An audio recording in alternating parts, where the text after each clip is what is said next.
Hello అత్తమ్మ, చెప్పండి అల్లుడు గారు. బస్సులు లేవని బుల్లెట్ మీద వస్తుంటే దారిలో వానదేవుడు నన్ను ఉతికి ఆరేస్తున్నాడు. నేనేమో వణికిపోతుంటే మీ కూతురేమో వెనకాల కూర్చుని అరెరే వాన జడివాన అనుకుంటూ రీల్స్ చేసుకుంటోంది. అయ్యో అల్లుడు గారు, ఎండాకాలం కదా, మీరు వస్తుంటే ఎండ దెబ్బ తగులుతుందని నేనే వానదేవుడికి ఫోన్ చేసి మరీ కురిపించాను. మునక్కాయ అత్తమ్మ గారు, ఇప్పుడు మీ వాన వల్ల నా బనియను లుంగి అంతా తడిసిపోయి లీటర్ల కొద్ది నీళ్లు కారుతున్నాయి. అయ్యో కంగారు పడకండి, ఇక్కడ గిన్నెలు దోమడానికి నీళ్లు లేవు. మీరు అలాగే ఇంటికొస్తే ఆ షర్టు పిండి నీళ్లు పడితే ఆ గిన్నెలు దోమేసి కోడికూర వండేస్తాను. గిన్నెలు తోముతారా అత్తమ్మ గారు?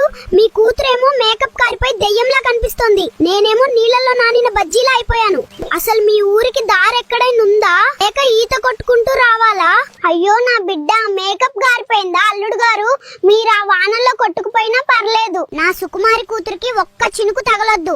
వెంటనే మీ షర్ట్ ఇప్పేసి నా బిడ్డకు గొడుగులా పట్టుకోండి. కూతురు మేకప్ మీద ఉన్న ప్రేమలో కనీసం పావలా వంతు కూడా ఈ అల్లుడి ప్రాణం మీద లేదు. ఆ కోడికూర మీరే తినేయండి. నేను ఈ వానలో పడి ఎక్కడికైనా కొట్టుకుపోతా.